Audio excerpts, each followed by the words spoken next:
Hi everybody, and welcome back. I am here to talk to you today about the difference of the female brain. So I want to first say there is no such thing as a unisex brain, okay? We're not just a curvier version of the male in high-heeled shoes. I think it's really important for us to talk about why our brains are so different and what we can do about them and what makes us very different. So first and foremost, we have this really intuitive part of us, and this is what helps us to figure out where we're at and what we're doing, and it allows us to know that our children need us.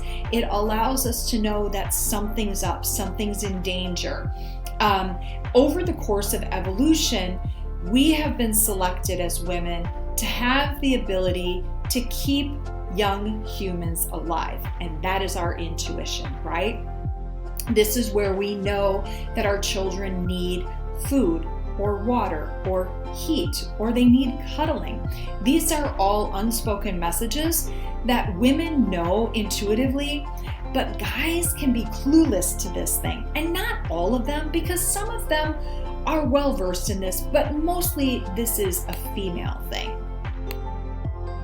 Now, most women actually are known for avoiding aggression too, right? So we tend to be not as confrontational as men, and part of that's the hormones, and part of that is simply because of the way our brains work. Females are not typically aggressive people, and this is an evolutionary lifestyle thing, and it is somewhat instinctual for us to be more calm-natured. So, okay, it's true, women tend to be much more sensitive than men, yes, and they've actually looked at imaging of the brain that proves that we have more sensitivity. Now, we are also more responsive to smaller amounts of stress, typically by habit, and stress sensitivity can change our mental state of being and make us more narrowly focused. If we're exposed to prolonged stress, it can be damaging for us and can cause more anxiety issues as well. Now, women have also evolved to be extra sensitive to interpersonal cues as a way to avoid conflict. And there's a state that you can feel intolerable to women, according to one researcher, because there's a flood of chemicals that takes over the female brain during conflict, especially within an intimate relationship. And this almost always can feel, for some women, like a seizure in some respects, and possibly in overachievement, mind-reading women will often find blank expressions and a lack of response to conflict. Now, younger girls may go to great lengths to try to get a response from somebody just because they haven't developed this difference of the negative response cycle. Now, in doing some of this, it's worse in an intimate relationship for us, and it can allow us to shut down intimately. So if we're angry or disappointed with someone, we don't want to necessarily be intimate with them because that's our brain's way of trying to manage the situation. So as I've shared, because our brain turns off our intimacy easily, a woman's sex drive is much more easily upset than a guy's. So for women to get in the mood, we especially have to have an orgasm. Certain areas of our brain will shut off, and there's a number of things that can turn that brain back on. So for women, sex is all in the brain. For men, it's very different and it's more physical. But a woman may refuse a man's advancements because she's angry or feeling distrustful, or even because her feet are a little chilly, believe it or not.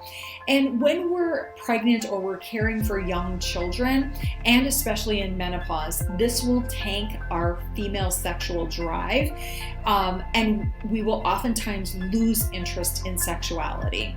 And this can be very disappointing for a lot of us as women, but we can also fix some of that as well. Now, who here remembers pregnancy brain? Oh my gosh, I so remember this.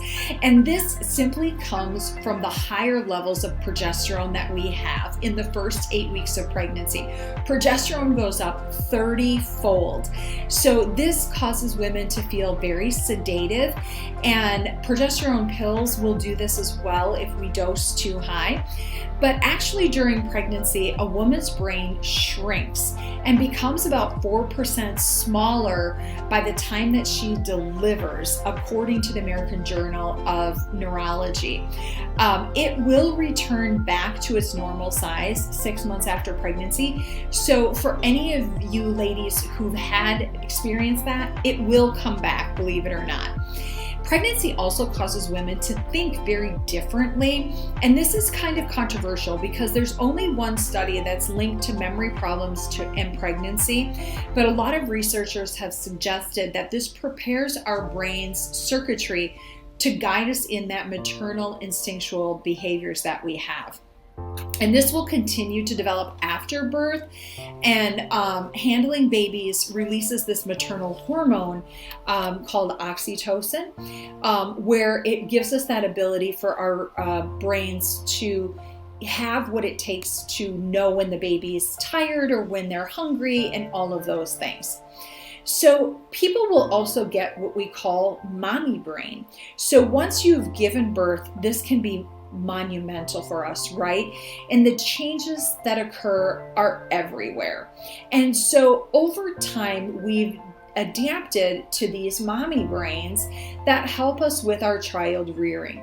They help moms in a lot of support to know the child as well as they can, to respond to their infants and their developmental nervous system changes that they need. Our brains are affected by breastfeeding. And there's a variety of different studies that suggest if there's too much stress, this can actually disrupt lactation, which can be a problem, especially if women are struggling to produce enough milk to feed the baby. So then we go on to adolescence, right? So no one wants to go through adolescence again, including myself. That was just a crazy physical hormonal change that creates a lot of mood swings and physical discomfort and nagging questions about our self-identity. Well, we're lucky that we were able to go through that, but as women, going through perimenopause, we actually go through a second adolescence. I'm sorry, ladies. Yes, you're going to go through it again. So around age 40 to 43 is when we're going to see some of this start. Some women, because of their exposure to toxic chemicals, we're going to see this start much earlier as well, maybe as early as age 35. And you're going to start to experience erratic periods and some night sweats. And this is where we're going to start to see some hormonal disruption. And progesterone is going to be the first thing that's going to fall. And this is going to create that perimenopausal change for us, where we start to have problems with our brain function, we start to have problems with our mood, and a whole host of issues start to come on, like hot flashes and night sweats, which will start about the late 40s. And so it's not until we go through the change and we're actually done having our period that our body moves into an advanced stage where the female brain gets a second wind. And now we can show interest in relationships again, and mature women become to resolve conflict, and they're kind of to a place in their lives where they're just done taking a lot of shit from people, right? And they start to have global communities instead of just strict family communities. And they have a strong desire to start doing things more independently. They may want to focus on their career. And after decades of caretaking, this is where they start wanting to get their life back and do what they want to do all by themselves again. So this is where we start to decide to do whirlwind travel or go back to school, or maybe if you haven't been in a relationship for a very long time, you want to explore relationships again. And this is where they feel the zest for life coming back. So brains are very different, and primarily for women, it's all based on hormonal function. So as long as we have that hormone circulating through our bodies, our brains are going to be very different than when we go through menopause. And just know that you're not alone in this venture. This is an adventure that we all live through and we all work through, but cleaning up our diets, getting rid of the toxicity in our environments with chemicals and metalloestrogens, all will make this process that much better for you. So stay strong and stay in what you want, because I promise you by the end, you're going to be feeling so much better and your brain is actually going to be working again. Thank you guys. I hope this was helpful. Have a fantastic day.